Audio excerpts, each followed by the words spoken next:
Olá, Olá, a gente se achou, né? gente, se achemos, como diz o outro. Seja bem-vinda, tudo bem?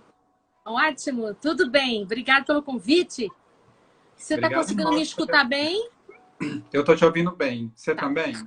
tá, estou te ouvindo super bem. Ótimo. Aproveitando, então, já que você pegou esse gancho aí, eu vou pedir para todos os nossos amigos que estiverem conectados, se vocês estiverem ouvindo algum som, algum ruído, chiado, eco, que vocês coloquem aqui embaixo, por favor, para a gente já fazer antes de dar início, tá bom? Sejam muito bem-vindos todos aí.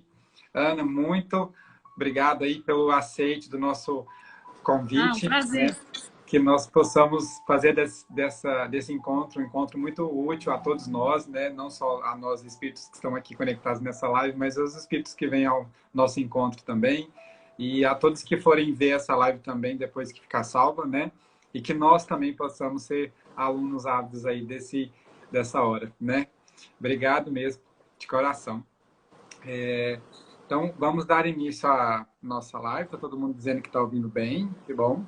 Então, reforçando mais uma vez o nosso script, a gente vai desabilitar essa caixa de comentários aqui embaixo, daqui a pouquinho, para que a Ana discorra sobre o tema de forma fluida. E em torno de 30, 40 minutos, a gente retorna com a caixa de diálogo para vocês perguntarem algumas coisinhas aí para ela e a gente tem um tempo médio de 20 minutos de tirar dúvidas aí, tá bom?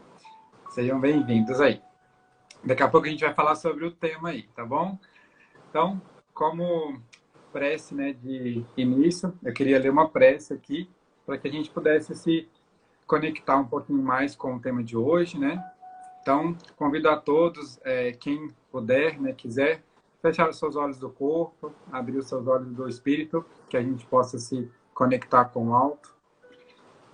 Senhor Deus, nosso Pai, derrama sobre nós a tua luz, o teu imenso amor, que a tua energia universal possa nos aquecer os corações, nos libertando das amarras que nos prendem às coisas sem importância.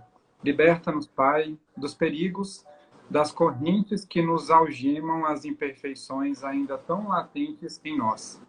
Aquelas, Senhor, que teimam em nos perseguir em pensamentos, atitudes e ações infelizes. Aquelas que insistem em nos bloquear o nosso real crescimento evolutivo rumo a Ti, Senhor. Cura, Senhor, com Teu amor, com Teu perdão, dá-nos o entendimento das Tuas leis divinas em nós, crescendo e frutificando o Teu pomar de sementes, flores e frutos eternos. Te suplicamos, Senhor, a paz, restaura e renova nosso corpo físico, perispiritual e espiritual, das feridas que não produzem nosso bem-estar. Dá-nos a esperança e a alegria de viver, conforta-nos e alivia nossas dores e aflições. Tu que conheces nossos sentimentos mais secretos e sabes de nossas necessidades mais latentes. Rogamos-te, Pai, que tuas mãos generosas sejam estendidas em auxílio de todos nós em aflições e dificuldades. E assim, como disse nosso Mestre Jesus, teu Filho, bem-aventurados os aflitos, porque serão consolados. Ó Pai, concede-nos o alívio de nossas mazelas, para que possamos caminhar com mais segurança e paz nos corações sob sua direção e amor. Esteja conosco, Deus, hoje e sempre. Que assim seja. Então, amigos, estamos agora desabilitando a caixa de diálogo. Daqui a pouquinho a gente se conecta novamente. Ana, a palavra é toda sua. Seja muito bem-vinda mais uma vez. Bom, amigos, então a gente vai até às 8 horas, né? 8h05, assim. E aí a gente volta para a caixa de diálogo para vocês poderem perguntar. E acho que vai ficar super dinâmico e gostoso isso. Então, nosso tema hoje é o amor a si mesmo. E aí eu estou me baseando aqui no Evangelho segundo o Espiritismo, amar ao próximo como a si mesmo, é o capítulo 11 do nosso Evangelho. Então, nós vamos conversar sobre esse capítulo na nossa experiência cotidiana e ver como que a doutrina pode nos ajudar nesse processo de amar a gente, né? Tem muitas pessoas que confundem isso com egoísmo. No egoísmo, o que falta é justamente o amor a si mesmo, né?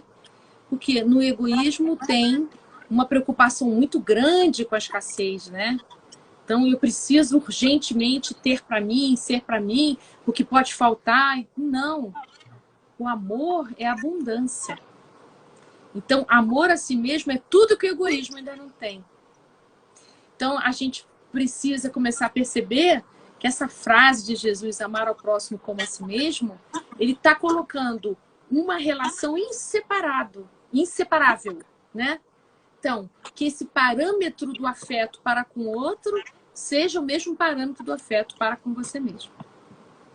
E se Jesus recomenda isso, que a gente precisa se dirigir para o amor ao próximo, como a si mesmo, né? Assim como ele fala também, amar a Deus sobre todas as coisas é o maior mandamento. Se isso é uma recomendação de Cristo, significa que é um capítulo que a gente ainda não está bem. Então, muitas vezes a gente se sente, por exemplo, desamparado por Deus.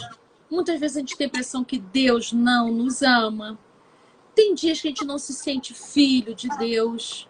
O que será que acontece com a gente? Que a gente se desconecta desse jeito do nosso Criador? Já que a gente já entende de cor e salteado que estamos mergulhados, né, no fluido cósmico universal, que é o amor de Deus para nós. Tudo é especificação desse fluido cósmico. Então, como que eu não sinto o amor de Deus? O que acontece, né? Então, é justamente sobre esses bloqueios do amar a si mesmo que a gente vai conversar hoje, né? Não é só a gente que tem dúvidas sobre isso. Kardec também tinha.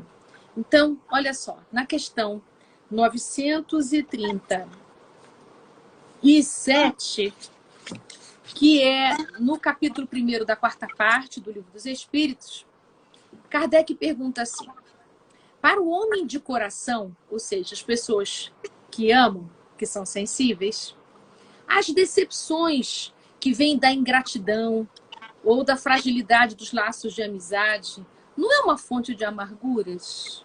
Então, ele está dizendo assim: como é que a gente vai continuar amando ao próximo se o próximo faz esse monte de bobagem com a gente, né? Nos fere, nos machuca, não é? Nos decepciona. Isso não é motivo para a gente fechar nosso coração, não é? E aí os espíritos dizem, né? Você tem razão. Isso é doloroso, isso é pesado, né? Mas acontece que, assim, o homem de coração precisa se sentir bem pelo bem que faz, independente de como as pessoas o tratam, né? Então, nessa seguinte pergunta, 938, Kardec diz assim: mas será que essas decepções não fazem endurecer o nosso coração? E fechar a sensibilidade? Não era melhor que, então, a gente tivesse o nosso coração insensível, ou seja, fechado para a sensibilidade? Que aí a gente não sofria mais. Pronto, o outro pode decepcionar à vontade, pode me machucar, que eu não vou sentir mesmo, tá tudo certo. E aí os espíritos assim, mas acontece que isso é um erro, não é? Você sabe que você vai se lembrar disso para sempre, que esse fechamento também é prejuízo para você. Porque quando você se fecha para o amor, está se fechando para as alegrias da vida, para as coisas boas da vida, né? E aí Kardec ainda insiste assim: mas acontece que, mesmo sabendo disso, os machucados que as pessoas fazem no nosso coração não deixam de existir por causa disso, né? E aí os espíritos respondem: se você quiser escolher ser insensível, você está escolhendo a felicidade do egoísta. Então, olha aí a resposta mais clara sobre amor a si mesmo não tem nada a ver com egoísmo. Inclusive, é o seu contrário. O que é isso que Kardec está contando para a gente aqui? Kardec está dizendo como as nossas relações trazem muitos sofrimentos para a gente. E que aí fica difícil o trabalho de amar ao próximo assim. Como é que eu vou amar quem me fere? Como é que eu vou amar quem me decepciona? Não é? Então, será que não é melhor o fechamento? O fechamento, sim, é que é egoísmo. Agora, quando eu me amo, quando eu estou nesse processo de gostar de mim, que a gente pode chamar de auto-amor, amor a si mesmo, né? Não é fechamento, pelo contrário, é abertura.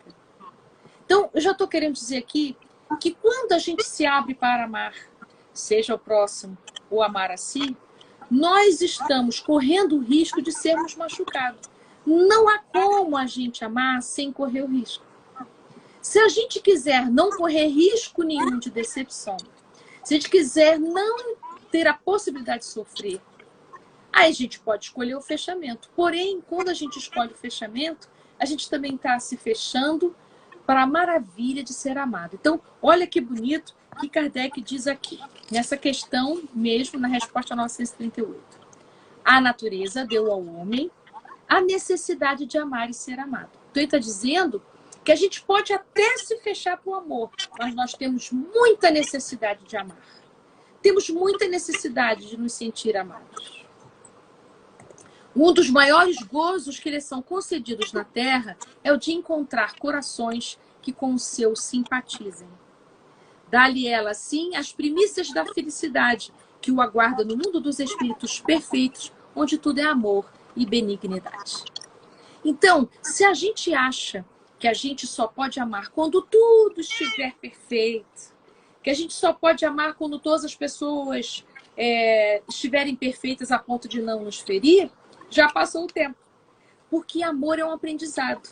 A gente não nasce sabendo amar perfeitamente. A gente nasce com a centelha divina. Então, a gente nasce com a possibilidade de amar. Então, nós precisamos dos relacionamentos para a gente aprender a amar. E assim, quando aprende matemática, quando a gente aprende física, quando aprende geografia, a gente, para aprender, a gente escorrega, levanta, assim também no assunto dos relacionamentos afetivos. A gente vai escorregar, depois a gente vai levantar, depois escorrega mais um pouco. Então, aprendizado implica em poder errar e acertar. Ninguém aprende algo novo já tirando nota 10. Tudo aquilo que a gente é hábil hoje, a gente começou titubeando antes. Então, as minhas palestras no início, eu tropeçava o tempo inteiro nas palavras, eu gaguejava, esqueci o que eu ia dizer, porque eu estava começando. Então, quando a gente começa o aprendizado do amor, a gente começa assim, ainda escorregando bastante, até a gente conseguir ficar mais vezes de pé. E o ficar de pé a maior parte do tempo só é possível para os espíritos mais adiantados. Porque nós ainda somos muito atraídos pelas paixões humanas. A gente ainda escorrega muito na inveja, a gente escorrega no ciúme, na possessividade, no apego, nas nossas inseguranças afetivas. E nós estamos aprendendo a amar a vida. Estamos aprendendo a amar a oportunidade da reencarnação. Estamos aprendendo a gostar da gente. Estamos aprendendo a gostar do outro. E, claro, junto desse aprendizado, eu comigo, eu com o outro, tem o nosso aprendizado de amar a Deus. Porque nos sentir filhos de Deus é também um aprendizado. Sabe por quê? Porque a gente tem muitos bloqueios, muitas defesas emocionais. Nós temos muitas dúvidas acerca de quem nós somos. Então a gente passa um grande tempo duvidando se a gente é suficiente para ser amado por alguém. Se a gente é suficiente para ser amado por Deus. A doutrina espírita nos diz que todos nós somos amados por Deus, independente de quem a gente é. Podemos ser a pessoa que falha 24 horas por dia. Não importa, Deus ama seus filhos indistintamente. Nós é que temos essas separações. Eu só amo se você fizer isso, eu só amo se você fizer aquilo outro para mim, né? Porque o nosso amor ainda é condicionado. Mas o amor de Deus não. O amor de Deus é pleno. Então, se o amor de Deus é tão abundante e tão pleno, o que me impede de sentir o amor de Deus? Então, vamos imaginar, gente, 3 esferas, né? A esfera mais interior, eu comigo mesmo, uma esfera intermediária, eu e o outro, e uma maior e extensa que engloba todas, seria o amor de Deus. Então, essas três esferas, esses três círculos, esses três âmbitos se comunicam entre si. Qualquer interrupção em algum deles interfere nos outros. Então, se eu ainda não me amo, se eu ainda não consigo fazer o bem para mim, tenho dificuldade de fazer bem para o outro, tenho dificuldade de sentir o bem que Deus me faz. Porque uma coisa se comunica com a outra.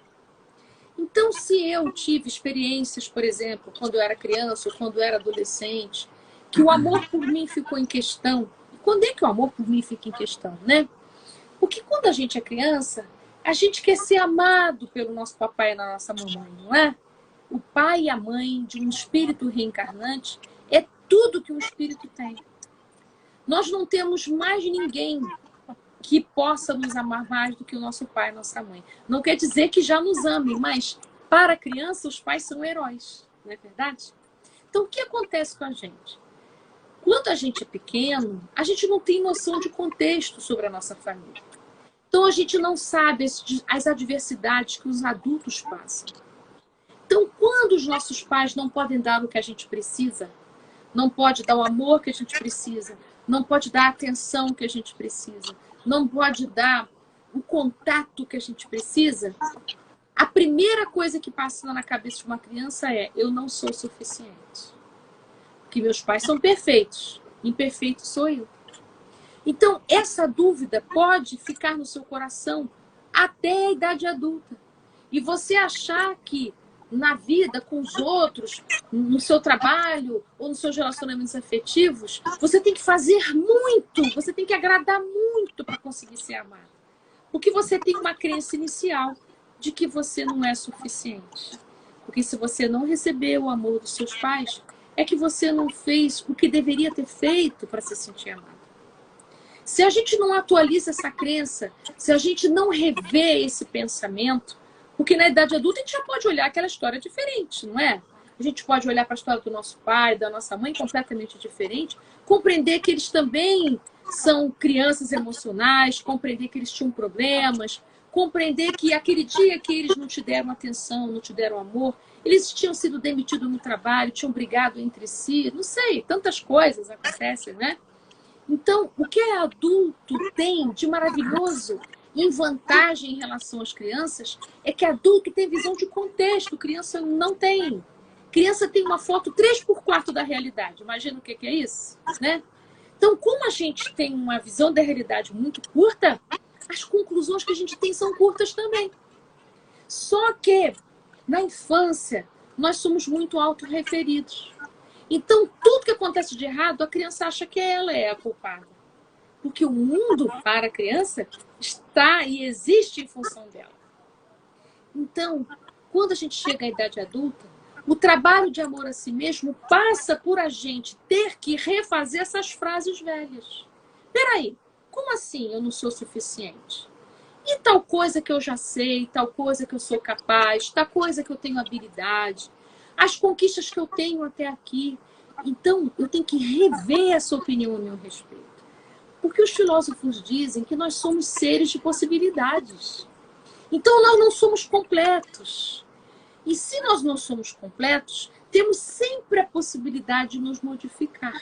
Temos sempre a possibilidade da gente crescer e se ampliar.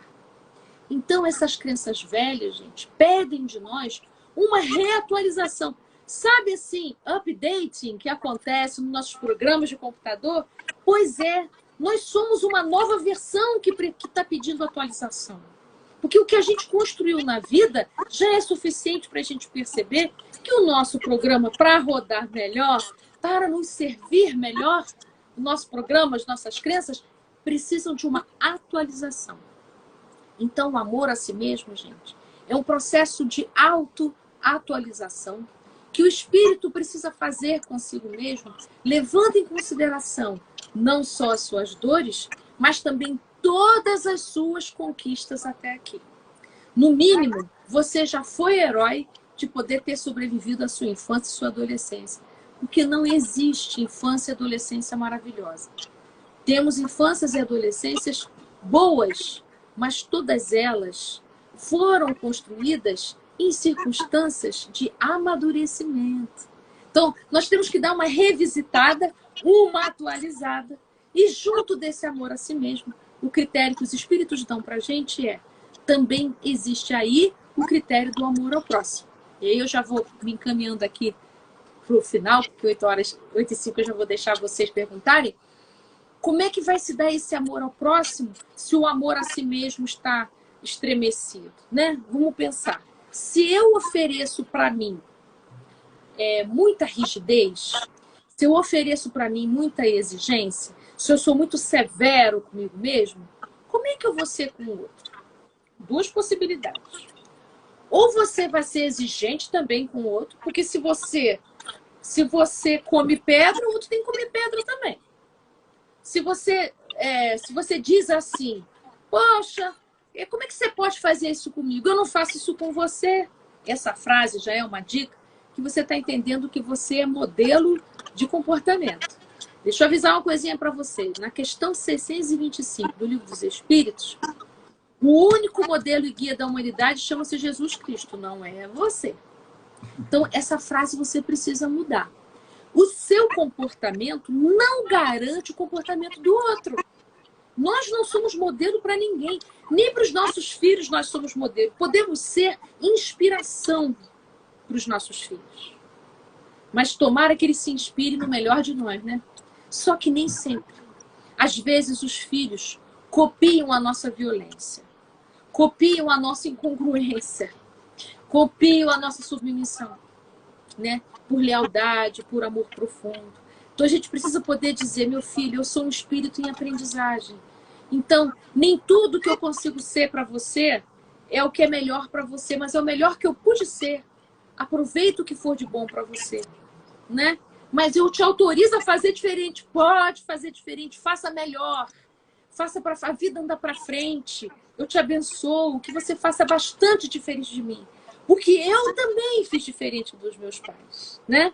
Isso não quer dizer que nós somos melhores do que os nossos pais, não. Significa que a gente faz o melhor do que os nossos pais deram pra gente. Isso é bem diferente. Porque ninguém é melhor do que ninguém, sabe por quê? Porque nós não temos os mesmos contextos. Eu só posso dizer que eu sou melhor que alguém se eu tivesse o mesmo contexto, aí daria para comparar. Só que ninguém tem o mesmo contexto do outro. Nem irmão tem o mesmo contexto. Que cada irmão nasce numa época diferente da vida dos pais. Então, eu que sou a quarta filha, eu não tenho o mesmo contexto do meu irmão mais velho, que nasceu 6 anos antes, percebe? Então, comparar não é uma boa pra gente, não. Nem comparar é bom para você medir o quanto que você é amado, né? Porque contextos não podem ser comparados.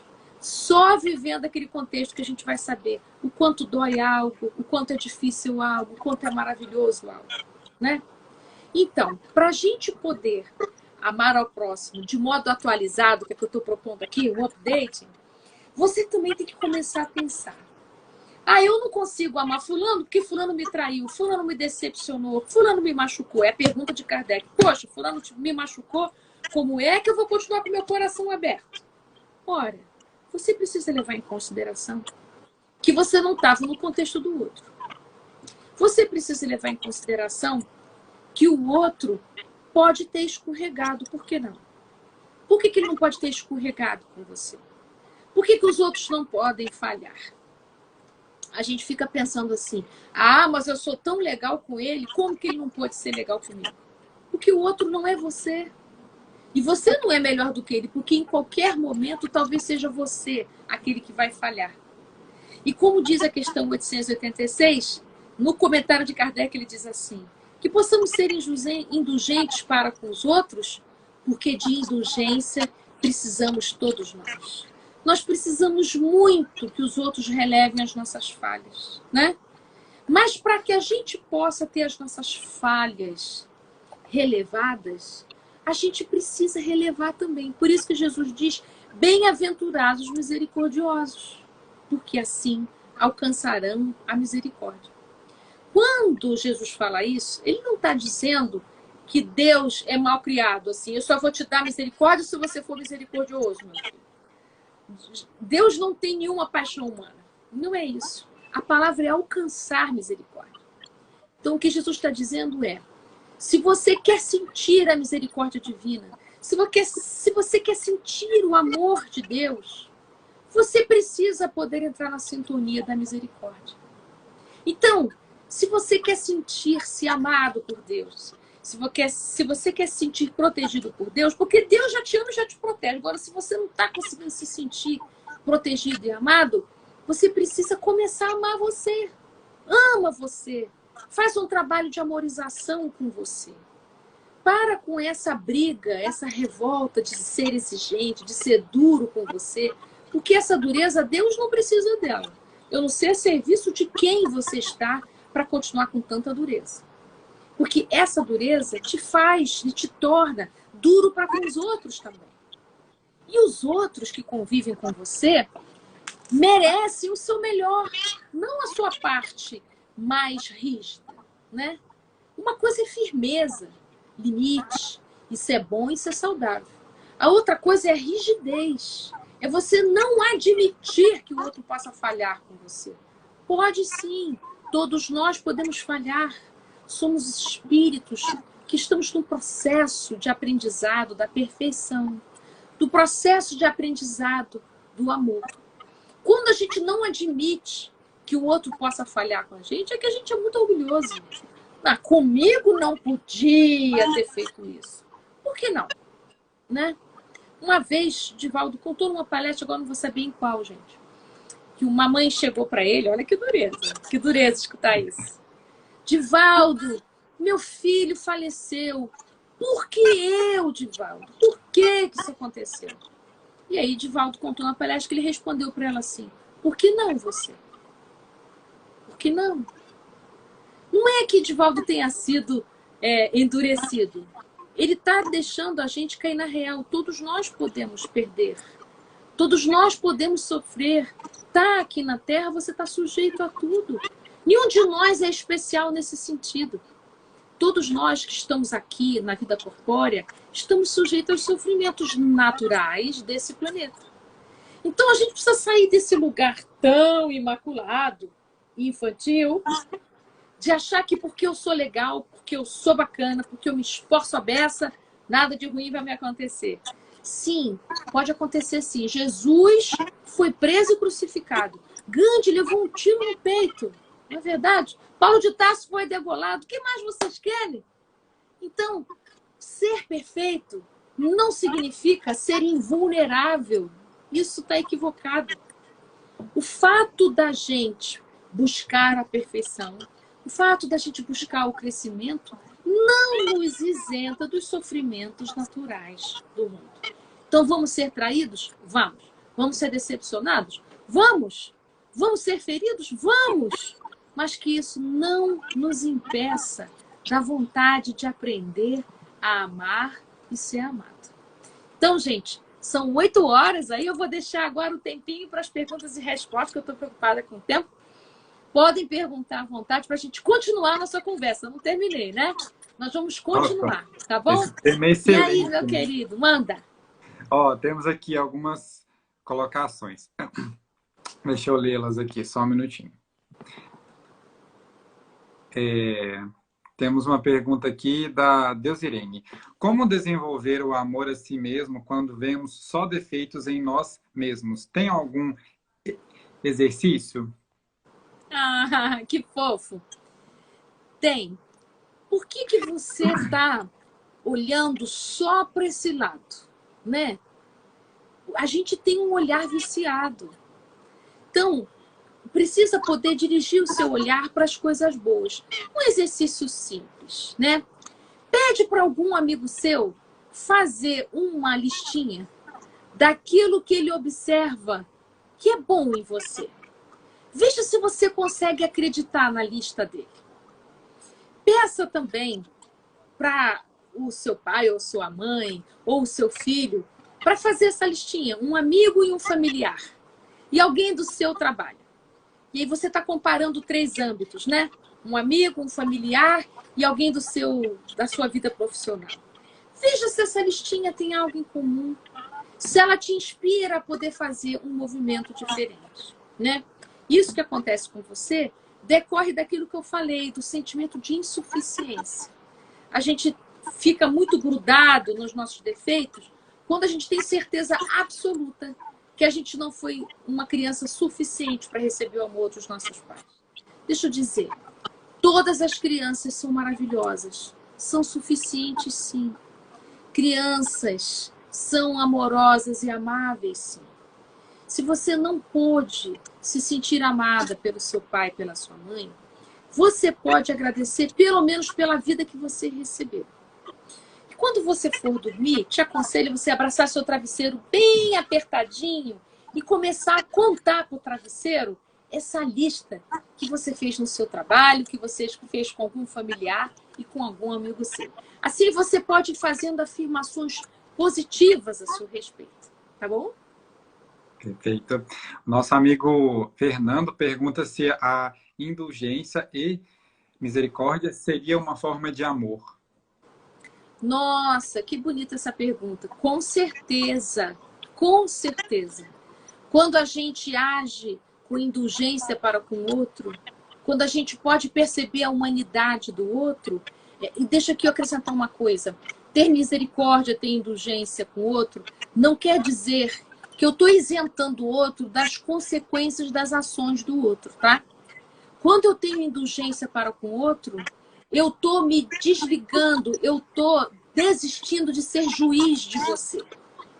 O que você fez e que me feriu, você vai ter que se haver com a lei de Deus, mas eu não vou ficar aqui fiscalizando se você vai pagar, se você não vai pagar. Eu desisto desse lugar e olho para a sua humanidade e vejo, poxa, você escorregou como eu podia ter escorregado e como talvez eu já tenha escorregado muito e já nem me lembro. Há escorregões e há feridas que a gente provoca nas pessoas que a gente nem tem noção que feriu. Então, sejamos indulgentes e misericordiosos. Sim, isso é amor. E que amor, né? Não é? Nossa amiga Cleide, ela comentou algo que eu acho que você poderia dissertar sobre, que ela falou assim, gostaria muito de amorizar-me e amar minha mãe, que já está com 88 anos, e eu não consigo. Eu acho que vai muito ao encontro do que você disse, né? Nem que seja gratidão pela vida que ela te deu, né? Acho que você pode falar um pouquinho mais sobre isso. Posso. Você está precisando olhar para sua mãe para além da mãe que ela é sua. Você precisa olhar uma mulher que existe ali, um ser humano que existe ali. Ela não é só sua mãe. Você está presa em uma face só da sua mãe. Além de sua mãe, ela é um ser humano, ela é um espírito em crescimento, falível, com muitas marcas da infância dela também. Então, se você puder olhar para ela, isso é indulgência. Quando você estende seu olhar e percebe o contexto da sua mãe, que o modo dela agir, mesmo que tenha sido muito inadequado com você, mesmo que você não tenha conseguido se sentir amado por ela, olha para ela para além da relação de vocês dois. Isso não quer dizer que você não tem dor no seu coração, mas isso te ajuda a sair de um lugar de juiz da sua mãe. E aí você vai poder curar das feridas que estão no seu coração, que não é mais a sua mãe que vai resolver isso. Você vai poder olhar para os seus cantinhos, os cantinhos da sua alma que estão precisando da sua atenção, do seu carinho e do seu cuidado. E aí vai um pouquinho ao encontro do que você disse também, que coincidentemente nosso grupo de jovens, que foi às 6 horas agora, a gente falou exatamente sobre esse tema, e a gente falou muito sobre os pais deram para a gente, o que eles conseguiram nos dar do que deram para eles. Eu acho que a gente precisa de começar a olhar eles um pouco mais assim, porque nós vamos ser pais e vamos dar para os filhos o que os nossos pais nos deram, né? A Genésia, ela comentou uma coisa que eu queria que você comentasse mais uma vez também, porque foi uma dúvida minha. Ela comentou aqui que tem muita gente que comenta, né, de hoje em diante irei me dar mais, olhar-me com olhos mais de amor, amar a mim mesmo. E aí outros dizem sim, nossa, como você é egoísta, só pensa em si. Ela pediu, né, e eu também queria que você comentasse mais sobre isso, que eu acho que é uma dúvida de muita gente, né? Amar a si mesmo não é o mesmo que ser egoísta. Eu acho que são coisas diferentes, mas eu acho que a gente está com certa dúvida de entender. Olha só, no egoísmo, eu quero só para mim. Eu não tenho nada a ver com você. E nem me ocupo de te ajudar, e nem me ocupo de olhar para você. Por que que egoísmo é diferente de amor a si mesmo? Porque o amor, quando o amor chega, quando a gente deixa o amor fluir, quando a gente começa a gostar da gente, é inevitável a gente espalhar esse amor. Quando a gente se sente amado por nós, a gente tem uma alegria que a gente contagia as pessoas. Vocês já viram algum egoísta contagiar alguém? Não tem possibilidade. No egoísmo, eu estou na escassez, eu estou na falta. No egoísmo, eu fico contando moeda de amor, porque vai faltar para mim. Então, eu não quero nem que você veja as moedas que eu tenho aqui no cantinho. O que você pode levar. Agora, no amor, não. Quanto mais a gente dá, mais tem. Quanto mais a gente distribui, mais a gente se engrandece, né? Quanto mais a gente percebe que o outro aproveita o que a gente dá, mais feliz a gente fica. Então, por exemplo, quando eu faço uma live dessa aqui, e as pessoas dizem assim, nossa, o que você falou me ajudou a entender tal coisa na minha vida. Gente, isso me dá uma alegria enorme. Então, assim, quando eu dei algo que para mim é caro, para mim é bom, e isso eu compartilho com o outro, e o outro ainda multiplica, isso volta para mim, entende? E me nutre novamente. Então, no amor a si mesmo, a gente entra numa corrente que se retroalimenta do amor ao outro e amor a Deus. É um fluxo maravilhoso que a gente entra. No egoísmo existe uma retração. No amor a si mesmo não é retração. No egoísmo tem retração energética, retração corporal, retração de fala, retração de pensamento. É retração, é fechamento, é defesa. Amor a si mesmo não é defesa. Pelo contrário, amor a si mesmo é trabalho, é ação, é movimento, é partilha. No amor a si mesmo, eu olho para mim, olho para o melhor de mim e sou grato por isso. E cuido disso. Passo a ser cuidadoso, passo a ser mais sensível. Quando isso está acontecendo, nossa, gente, o universo todo fica feliz. E no Livro dos Espíritos, os espíritos protetores contam que ficam muito felizes quando a gente consegue fazer isso. Então, que venha mais amor a si mesmo. Vou dizer em que questão que isso está. Está na questão 486. Os espíritos se interessam pela nossa prosperidade? Olha só que coisa linda. Sim, claro que sim. Os bons espíritos fazem todo o bem que lhes é possível e se sentem ditosos com as vossas alegrias. Então, os nossos espíritos protetores nos ajudam a multiplicar essas bênçãos que a gente começa a oferecer para si. Tem uma frase que o nosso professor César Reis fez uma live com a gente nesses dias que eu achei muito bela e fala muito sobre isso, que ela é bem curta, mas ela é muito forte. Quando nós nos tornamos doces por dentro, tudo que sai de nós é doçura. Então, eu acho que é bem... que coisa linda! Ele é lindo demais. É verdade! Que coisa, né? É isso mesmo. Sabe aquela música Fica Sempre um Pouco de Perfume na Mão que Oferece Rosas? É isso! Não tem jeito, sabe? Eu e outro somos um. É lindo.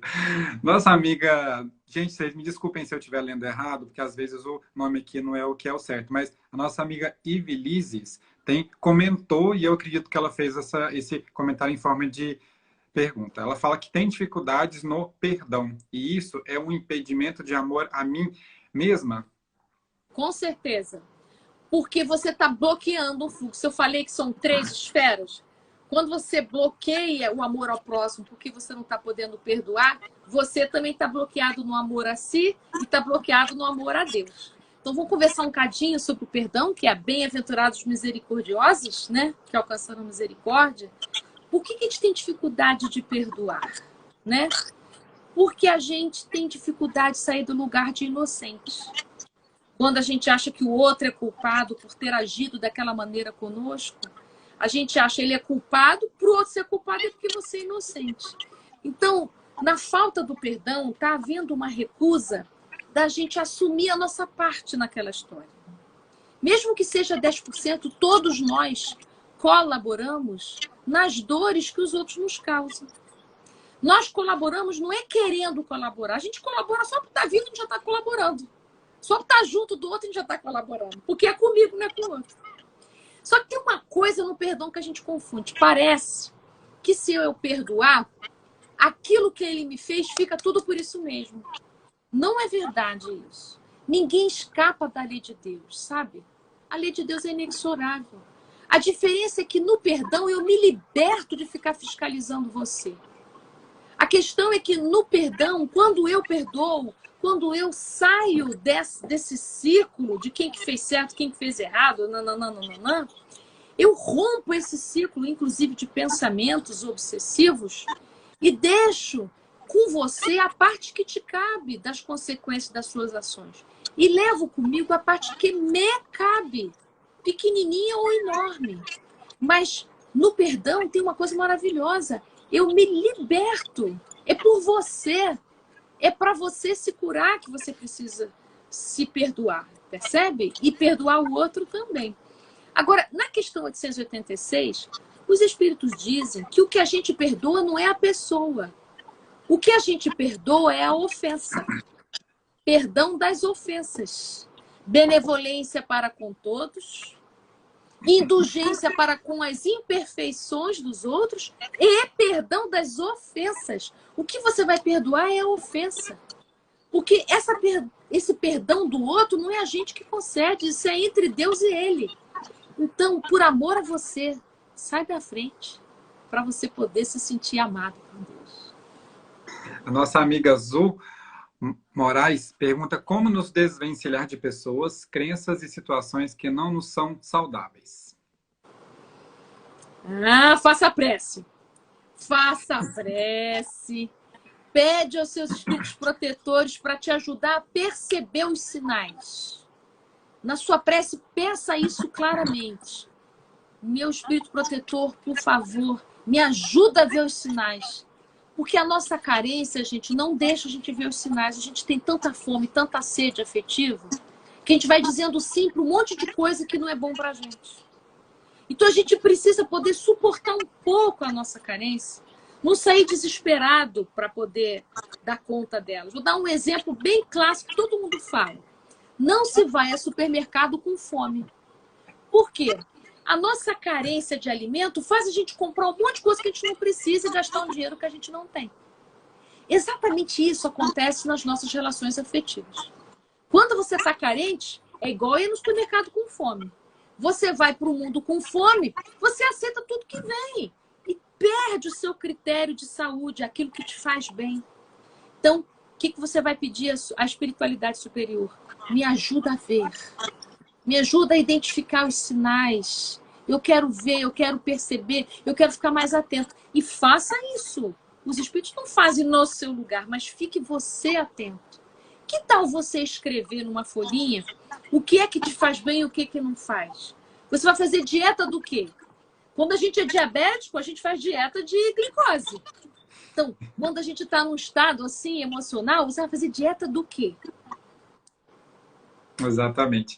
O Fernando pergunta, o sentimento de dó por alguém pode ser comparado com amor pelo outro?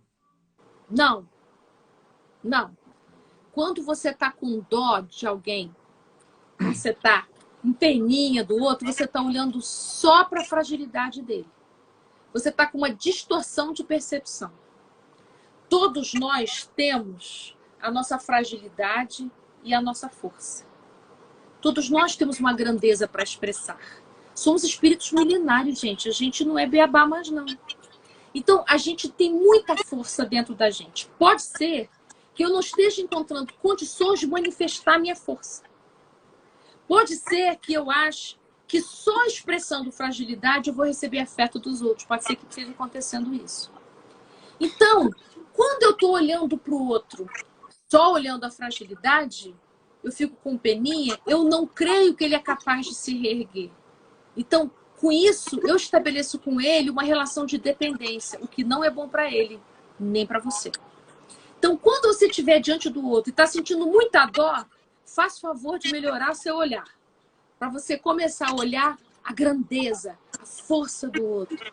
melhora a sua percepção. Que seja até para lembrar ele, que pode estar esquecido, da força que ele tem. Em algumas conversas com amigos psicólogos, Ana, eles comentam muito falando sobre essa dor, que é um sentimento de superioridade ao outro, né? Eu acho que seria legal, porque a gente não se vê assim, né? A gente se sente com a dor, né, com pena, mas racionalmente a gente não entende. Mas depois que a gente vai fazer um estudo de como que a gente se sente com relação ao outro, é isso mesmo, né? A gente sente que o outro não dá conta e a gente precisa de ir até ele, né? Isso, exatamente. Isso é superioridade. Achar que o outro não tem força é achar que você tem mais do que ele. É. Por isso que algumas pessoas falam assim, eu não quero que sintam pena de mim, porque realmente é isso que é horrível. Os outros vejam que eu dê conta, né? Isso. Você sabe que as pessoas que foram super protegidas na infância não se sentem amadas por isso. Porque qual é a mensagem subliminar da superproteção? É você não é capaz. Exatamente. E os pais não entendem isso. Poxa, mas eu fiz tudo por ele. Pô, é exatamente isso. Se você fez tudo por ele, você não acreditou que ele era capaz de fazer por si. Então, ajudar não é salvar por isso. E salvar não ajuda. Salvar não é bom para nenhum de nós. Nossa querida amiga Maiara, que faz um trabalho belíssimo lá com a FEB aqui, fazendo perguntas aqui, ela fala como amar a si mesmo e renunciar. Ainda tenho dificuldades em entender renúncia. Eu também, Maiara, faço da sua dúvida a minha. Mas me explica um pouco melhor. Renunciar ao quê? Aquele que eu amo? Amar é renunciar ao quê? Vamos ver o que ela coloca aqui mais abaixo.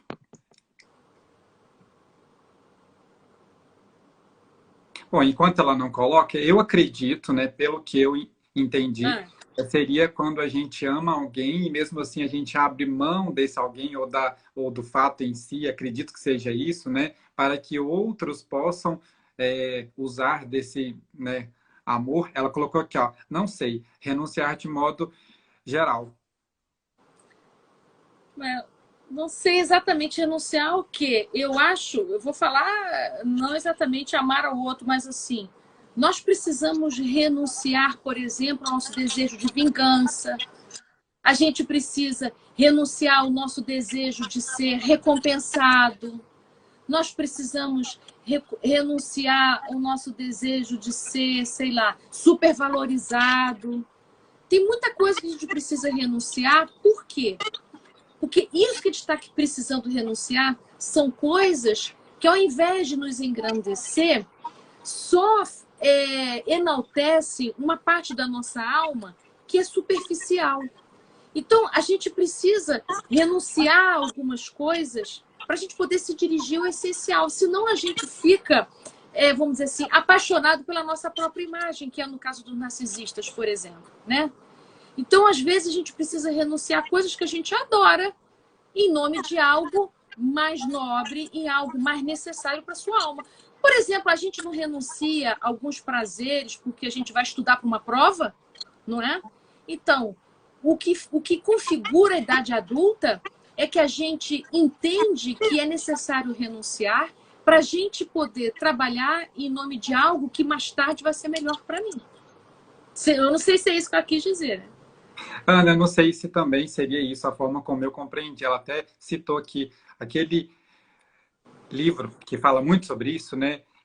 Renúncia. Eu entendi que o espírito, né, ele abre mão do seu estágio, né, em um outro orbe para que ele retorne à Terra, para que ele seja suporte de um outro espírito que ele ama muito. Poxa, aí tá falando dessa renúncia em termos de sacrifício a outro. Ah, sim. Pode ser. Olha só. Isso é exceção, tá, gente? Isso não é ordinário, não. Esse espírito dessa história do livro Renúncia é alguém com um grau evolutivo importante, bem diferente do nosso, que renuncia a ir para esferas mais altas para poder cuidar de um ente querido que está numa esfera menor. Mas, olha, isso é uma exceção. Entendi. Ó, que bom que a gente sabe agora que no nosso estágio, né, a gente pode ser que não consiga isso ainda. Menos, assim, tá bom, aqui tá ótimo. Reconheçamos como nós somos ainda. O Isso. Rafael pediu para que você comentasse sobre o amor de Jesus para conosco. Ah, poxa, gente. Que amor mais lindo, não é verdade? Eu acho que a gente não conhece amor igual. Até hoje a gente não conhece amor igual. Todo aquele que teve algum contato com Jesus jamais foi o mesmo. É uma grandeza simples o amor de Jesus, né? Imagina a gente se encontrar com aquela pureza do olhar, né? Porque Jesus era puro, não era ingênuo. A pureza quer dizer sem julgamento. Esse é o amor de Jesus. Da gente poder se sentir amado, aceito, acolhido, tal como a gente é. Imagina a gente ser olhado por Jesus e Jesus dizer assim: você não precisa ser nada mais do que você é, tá bom assim do jeito que você é. Mas queira crescer, queira ser melhor. Mas como você é, eu já amo. Não é bom demais isso? Então, assim, o amor de Jesus é aquele amor que é de total concordância de como a gente é. O dia que a gente conseguir amar a si mesmo desse jeito como Jesus nos amou, a gente já está, nossa, muito felizes. Exatamente. E eu acho que quando a gente fala sobre isso, estamos querendo dizer totalmente amor a nós mesmos, né? Quando a gente se renuncia, ou pelo menos quando a gente abre mão de querer que o outro faça como a gente queria que ele fizesse, pensasse como a gente pensa, fizesse tudo como a gente gostaria de que fosse feito, a gente começa a se amar um pouco mais. É como você disse, quando a gente começa a se permitir, a gente começa a permitir os outros que eles sejam quem eles são, amem da forma como eles amam, sejam exatamente, estejam na fase em que eles estão. E a gente se sente mais leve porque a gente não carrega o peso dos outros, porque a gente se ama e a gente doa amor para os outros, né? Nosso amigo Júlio Dário, que faz parte de um estudo nosso também, não sei se ele está aí, ele fez uma prece para a gente um dia, porque a gente divide as preces, todo dia alguém faz uma, e ele falou muito isso. A gente só dá o que a gente tem. E o que, que a gente tem dentro de nós? Tem gente querendo dar suporte ao outro, mesmo sem dar suporte a si mesmo. É meio difícil, né, Ana? Aí começa a faltar. Aí, quando a gente dá o que está faltando para a gente, sabe o que acontece? A gente fica com raiva quando o outro não usa direito. Vamos imaginar, eu dei para o outro um casaco que é o único casaco que eu tenho que eu sinto frio. Aí eu dou o casaco, fico morrendo de frio. Aí eu fico fiscalizando se ele usa o casaco direito. Porque como eu dei o que me falta, o que eu não consegui dar para mim, eu quero que o outro use e receba aquilo do jeito que eu estabeleço. Agora, ao contrário, se eu consigo dar para mim e me disponho a dar para o outro de modo livre, eu deixo de ser fiscal e o outro pode fazer o que quiser com o que eu dou para ele. É muito mais leve isso. Eu acho que o nosso amigo Alexandre comentou uma coisa aqui que, assim, mesmo que não tenha diretamente ligação ao tema, porque a gente vai falar com amor ao próximo, mas eu acho que vem muito ao encontro do que é ser espírita. Ele falou que, perguntou, pode ter um amor entre dois seres que nunca se viram pessoalmente, namora uma garota há 1 ano, só que ela mora fora e eles nunca se viram. E eu acho que isso é realmente o que é ser espírita, né? Hoje em dia, saber que os espíritos não têm limitações, né? Eu acho que você pode falar brevemente para a gente sobre isso, porque eu acho que é uma Olha, coisa que a gente tem que eu, não, compreender. eu sei que existe um filme, eu nunca te vi, sempre te amei, mas eu não sei se isso é possível, você amar quem você ainda não se encontrou. Você deve ter se encontrado virtualmente, eu estou entendendo que é isso, né? Nunca Sim, encontrou presencialmente, mas já se sim. viu, já se escutou, né? Olha, é possível que seja um encontro de outra vida, isso é possível, mas cuidado com as idealizações, viu? No meio virtual a gente é maravilhoso, né? Não aparece nem, a gente não sente nem o hálito do outro, não vê a remela do outro, né? A gente não se encontra com nada que é chato do outro. Então, cuidado com as idealizações. Eu não tenho como afirmar isso que você está me perguntando. Cada caso é um caso. É possível que sim. Exatamente. E uma coisa que eu acho legal a gente reforçar é que a gente precisa de fazer a atualização das nossas crenças diariamente. Uma coisa que você falou que sem isso a gente não consegue se conectar, né? Se reconhecer, se rever. É como se fosse uma casa. A gente precisa de limpá-la todo dia para ver o que tem de sujo nela. E a gente vê o que tinha de limpo ali embaixo, né? Aquela prata tão bonita, né? Mas tinha tanto pó de cima dela que a gente não estava vendo, né? Eu achei isso muito legal, porque é uma coisa que eu tô em trâmite o tempo todo, eu creio que os nossos amigos também estejam, a gente recicla o tempo todo. E isso é tão lindo quando a gente começa a entender que se amar é o sentimento mais puro que a gente pode ter, porque depois dele tudo vira doce, né? Isso. A Ibiana falou que é possível amar quando se briga o tempo todo e as ideias são incompatíveis? Olha só, tem amor aí, mas esse amor adoeceu, sabe? Quando eu só consigo te tocar através da briga, quando eu só consigo te tocar através da desavença, a nossa comunicação adoeceu, o nosso amor está doente, está precisando de tratamento. Porque o amor, gente, ele é leve, é sereno, ele multiplica, ele nos torna doces, ele nos torna felizes. E eu acredito que vocês se comunicando só através da agressividade não estejam deixando o melhor de vocês vir à luz. Então, tudo aquilo que adoece precisa de cura, né? Eu aconselho que vocês precisam se dedicar a curar esse amor que ainda há em vocês. E como última colocação de hoje, infelizmente, né? O tema está muito bom, mas a gente tem um máximo de uma hora. A Carla, amor é muito bom, né? A Carla comentou aqui que ela está em um trâmite de divórcio e que ela se sente muito magoada. Como fazer para perdoar? Eu creio que ela quis dizer a ele e a ela mesma, né? Olha, eu acho que uma maneira de você poder começar a melhorar isso é você se lembrar de quando você começou a amar essa pessoa. Lembra lá do começo. O que você via nessa pessoa? O que você via em você? Se lembra que você fez uma escolha amorosa. Vocês estão num capítulo difícil do livro. Mas o livro não é feito só desse capítulo do divórcio. Teve o capítulo do namoro, teve o capítulo do casamento, teve o capítulo da convivência, teve o capítulo das viagens, né? Quando a gente está vivendo uma coisa ruim, a gente tende a recortar toda a história e ficar só com um pedacinho. Isso é só um capítulo do livro de vocês. Então lembra que se você está sofrendo, ele também está. Mesmo que ele não esteja te contando que ele está sofrendo. Mas todos nós sofremos, pelo menos um bom tempo, quando o casamento não continua. Porque a gente, quando casou, queria que fosse muito mais tempo do que durou. Mas é importante a gente poder dizer assim, olha, eu dei o meu melhor enquanto a gente esteve junto. A partir de agora, já não dá mais para o meu melhor vir. Então é justo que você siga seu caminho. E eu sigo o meu caminho em paz, né?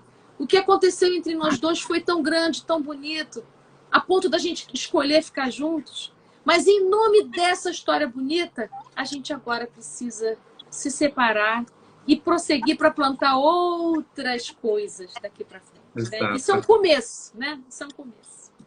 Então eu vou fazer a minha despedida aqui lendo o que a nossa amiga querida Mayara colocou, saindo dessa live com puro amor no coração e fortalecidos. Gratidão, amiga, pelo tempo que você despendiou, pelo amor próprio que você concedeu a todos nós hoje, que a gente possa dormir um pouquinho mais leve, né?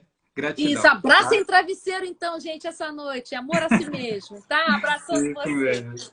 Muito Fica obrigada, Deus, viu, amiga. meu querido? Muita luz para vocês. Gratidão. Para todos nós.